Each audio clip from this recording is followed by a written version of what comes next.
ഇവിടെ ഈ പരമോന്നത നീതിപീഠത്തിന്റെ മുമ്പിൽ വലിയ അറിവുണ്ടെന്ന് വിചാരിക്കുന്ന ഇവിടുത്തെ രാഷ്ട്രീയക്കാരും അതല്ലെങ്കിൽ ഇവിടുത്തെ മതം എന്നാണ് അവർ പറയുന്നത്, ഹൈന്ദവ മതം. ഒരു മതമല്ല. അതെ, ഈ വിശ്വാസി സമൂഹത്തെ, ഈ ഭക്ത സമൂഹത്തെ സംരക്ഷിക്കാൻ വേണ്ടി നടക്കുന്ന, അല്ലെങ്കിൽ ആകെ മൊത്തം അതിനുവേണ്ടി നേതൃത്വം കൊടുക്കുന്ന ആളുകൾ ഈ ആയുർവേദ ശാസ്ത്രവും ഈ പ്രകൃതി ശാസ്ത്രവും ഈ ശ്രീധർമ്മശാസ്ത്രവും മനസ്സിലാക്കാതെ ഇതിന്റെ മുന്നിൽ നിന്നാൽ ആയുധമില്ലാതെ നിൽക്കുന്ന യോദ്ധാവിന്റെ കൂട്ടല്ലേ. ഈ അറിവല്ലേ അവർക്ക് ആവശ്യം. ഈ അറിവാണ് ആവശ്യം. ഇത് രാഷ്ട്രീയമല്ലല്ലോ, രാഷ്ട്രീയക്കാർക്കുള്ളതല്ലോ. ഇത് ആർക്കുള്ള അറിവ് കൊണ്ട് മാത്രം ഇതിനെ പരിഹരിക്കാൻ പറ്റുള്ളല്ലോ.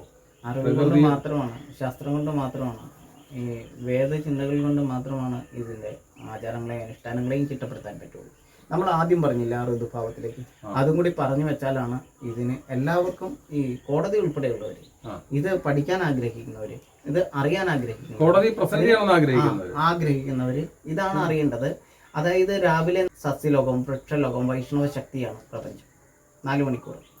അത് കഴിഞ്ഞാൽ മധ്യാഹ്നത്തിൽ അഗ്നിയാണ്, ബ്രഹ്മശക്തിയാണ്, ജീവനെ ജനിപ്പിക്കുന്നതിന് കാരണം അഗ്നിയാണ്, ആ ശക്തിയാണ് ഉച്ചയ്ക്ക് മധ്യാഹ്നത്തിൽ. അസ്തമയത്തിന് മുമ്പുള്ള 4 മണിക്കൂർ മണ്ണിനാണ് ശക്തി. അസ്തമയത്തിന് ശേഷം രാത്രിഭാവമാണ്, പകല് പുരുഷഭാവമാണ്. രാവിലെ വിഷ്ണു, അഗ്നി, മണ്ണ്. സസ്യലോകം, അഗ്നി, മണ്ണ്. വിഷ്ണു, ബ്രഹ്മാവ്, ശിവൻ. പകല് പുരുഷഭാവമാണ്, രാത്രിയിൽ സ്ത്രീഭാവമാണ്. അസ്തമയത്തിന് ശേഷം 4 മണിക്കൂർ പാർവതിയാണ്, ജലമാണ്, ജലത്തിനാണ് സ്വാധീനം. അർദ്ധരാത്രിയിൽ 4 മണിക്കൂർ ആകാശത്തിനാണ്, ഡാർക്ക് എനർജിക്കാണ് പ്രാധാന്യം. വൈറ്റ് എനർജിക്ക് എങ്ങനെ പകല് പ്രാധാന്യമുണ്ടോ അതുപോലെ തന്നെയാണ് രാത്രിയിൽ ഡാർക്ക് എനർജിക്ക് പ്രാധാന്യമുള്ളത്. അപ്പം അർദ്ധരാത്രിയിൽ 4 മണിക്കൂർ ഡാർക്ക് എനർജിയാണ്. ഉദയത്തിന് മുമ്പുള്ള 4 മണിക്കൂർ ജന്തുലോകമാണ്, മാതൃലോകമാണ്. അപ്പം ഈ മാതൃലോകമാണ് ലക്ഷ്മി ലോകം എന്ന് പറയുന്നത്. ഈ 6 ഋതുശക്തികളാണ് പ്രപഞ്ചത്തെ. അതിനകത്ത് 4 ദ്രവ്യശക്തിയും 2 ജൈവശക്തിയുമാണ്. ജൈവശക്തിയാണ് സസ്യലോകവും ജന്തുലോകവും. ആ ജൈവശക്തിയും ദ്രവ്യശക്തിയും ചേർന്നിട്ടുള്ള 6 ശക്തികളാണ്. അത് ശക്തിയും ചൈതന്യമാണ്. സ്ത്രീ പുരുഷഭാവങ്ങളുണ്ട് അതിനകത്ത്. 3 പുരുഷഭാവവും 3 സ്ത്രീഭാവവും ഉണ്ട്. ആ 3 സ്ത്രീ പുരുഷ ഭാവങ്ങൾ ചേർന്നിട്ടാണ് 3 മൂർത്തികളാകുന്നത്. അത് ത്രിഗണ വൈഭവമാണ്. അത് ഇലക്ട്രോൺ, ന്യൂട്രോൺ, പ്രോട്ടോൺ എന്ന് പറയുന്ന കണങ്ങളുടെ വൈഭവമാണ്. അത് വേദത്തിലേക്ക് വന്നാൽ ദൈവ, ജൈവ, ശൈവ കണങ്ങളാണ്. ആ ദൈവ, ജൈവ, ശൈവ കണങ്ങളുടെ വൈഭവമാണ് സൃഷ്ടിസ്ഥിതി സംഹാര കാരണമായിരിക്കുന്ന ത്രിഗണങ്ങൾ. അത് മണ്ണും ജലവും ചേർന്നിട്ടാണ് ശൈവശക്തി. അഗ്നിയും ആകാശവും ചേർന്നിട്ടാണ് ദൈവശക്തി. ഈ സസ്യലോകവും ജന്തുലോകവും ചേർന്നിട്ടാണ് ജൈവശക്തി, സ്ഥിതിപാലകനായിരിക്കുന്ന വൈഷ്ണവ ശക്തി. അപ്പോൾ ഈ 6 ശക്തികളാണ് പ്രപഞ്ചത്തെ വളരെ വേഗത്തിൽ മുന്നോട്ട് ചലിപ്പിക്കുന്നത്, നമ്മളുടെ ജീവന് കാരണമായിരിക്കുന്നത്. ജനനം, ബാല്യം, കൗമാരം, യൗവനം, വാർദ്ധക്യം, മരണം എന്ന് പറയുന്ന ഷഡ്ഭാവങ്ങൾക്കെല്ലാം കാരണമായിരിക്കുന്ന ആ വൈഭവം ഈ 6 ദ്രവ്യശക്തികളുടെയും ജൈവശക്തികളുടെയുമാണ്. ഈ ശക്തികൾ തന്നെയാണ് ശബരിമലയിൽ ആ ശാസ്ത്ര ചിന്തയിലേക്ക് നമ്മളെ എത്തിപ്പിക്കേണ്ടത്, അല്ലാതെ രാഷ്ട്രീയ വിഷയമല്ല. ഈ ആചാരങ്ങളും അനുഷ്ഠാനങ്ങളും എല്ലാം ചിട്ടപ്പെടുത്തിയിരിക്കുന്നത് പ്രകൃതിയുടെ ശാസ്ത്രത്തിനനുസരിച്ചിട്ടാണ്. അപ്പോൾ ആ ശ്രീധർമ്മശാസ്ത്രത്തെ കുറിച്ച് പഠിക്കാതെ, ഈ പ്രകൃതിയെ കുറിച്ച് പഠിക്കാതെ ഉള്ള ഒരാൾക്കും ഇതിന് ഉത്തരം പറയാൻ പറ്റില്ല. എങ്ങനെ പറ്റും? ചിന്തിക്കാൻ പോലും പറ്റില്ലല്ലോ. അപ്പൊ ഇത് ചിന്തിക്കുന്ന, ഇതിനെക്കുറിച്ച് പഠിക്കേണ്ട ആൾ, ഉത്തരം പറയേണ്ട, സമാധാനം പറയേണ്ട ആള് ത്രേതായുഗം വരെ യാത്ര ചെയ്യേണ്ടി വരും. ശ്രീരാമ സിദ്ധാന്തം വരെ അറിയേണ്ടി വരും. ശ്രീരാമ സിദ്ധാന്തം പഠിച്ച് പരശുരാമൻ എങ്ങനെയാണോ ഇവിടെ നടപ്പിലാക്കിയത്, ആ കാരണത്തെക്കുറിച്ച് മുഴുവൻ പഠിച്ചിട്ട് വേണം. അപ്പൊ പരശുരാമൻ എന്ത് കേട്ടിട്ടായിരിക്കും ഇവിടെ വന്നിട്ട് ഇത് ചെയ്തത്?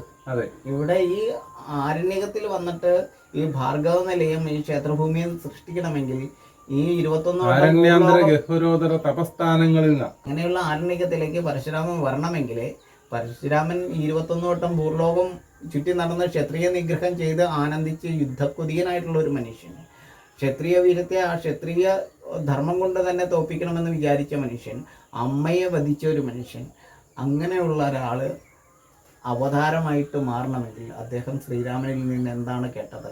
ആ ആര്യനിൽ നിന്നും ആ ശ്രേഷ്ഠതയാൽ ആ ആര്യൻ കാവുകളെ സൃഷ്ടിക്കാനായിട്ട് അദ്ദേഹം എന്ത് കേട്ടിട്ടാണ് ഇവിടെ വന്ന് ഇത് ചെയ്തത്? അങ്ങനെയുള്ള ആ ഇടത്ത്, ആ ഭാർഗവ നിലയത്തിൽ ഇരുന്നു കൊണ്ടാണ് നമ്മളിത് സംസാരിക്കുന്നത്.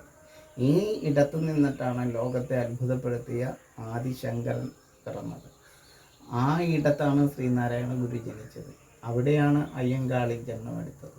അത്രയും ശ്രേഷ്ഠമായിട്ടുള്ള ആ അഗസ്ത്യൻ്റെ ഈ പീഠത്തിൽ ആ ജീവകുംഭ സംഭവസ്ഥാനവും ബീജകുംഭ സംഭവസ്ഥാനവും ആയിരിക്കുന്ന ഇവിടെ പാഞ്ചജന്യം മുഴക്കിയ ജീവൻ്റെ സ്വന്തം നാടായിട്ടുള്ള ദൈവത്തിൻ്റെ സ്വന്തം നാട്ടിൽ ഇരുന്നു കൊണ്ട് ശ്രീരാമ സിദ്ധാന്തത്തെക്കുറിച്ച് സംസാരിക്കുന്നതിന് കാരണം നമ്മളുടെ ഈ ശബരിപീഠമാണ്. ആ ശബരിപീഠം അവിടെ പ്രതിഷ്ഠിതമായാൽ മാത്രമാണ് ജീവൻ ഇവിടെ പ്രതിഷ്ഠിതമാവുള്ളൂ. ആ ശബരിപീഠം എപ്പോൾ അവിടുന്ന് മായുന്നു? ലോകമാതാവായിരിക്കുന്ന മാളികപ്പുറത്തമ്മ അവിടുന്ന് എപ്പോൾ അപ്രത്യക്ഷമാകുന്നു? ജീവൻ ലോകത്ത് നിന്ന് അപ്രത്യക്ഷമാകും. മാളികപ്പുറത്തമ്മ ശബരിപീഠത്തിൽ നിന്ന് അപ്രത്യക്ഷമാകുന്നത് എന്നാണോ അന്ന് ഈ ഭൂമുഖത്ത് നിന്ന് ജീവൻ തന്നെ അപ്രത്യക്ഷമാകും. അതാണ് ശ്രീധർമ്മശാസ്ത്രം. അതാണ് ശ്രീധർമ്മശാസ്ത്രം.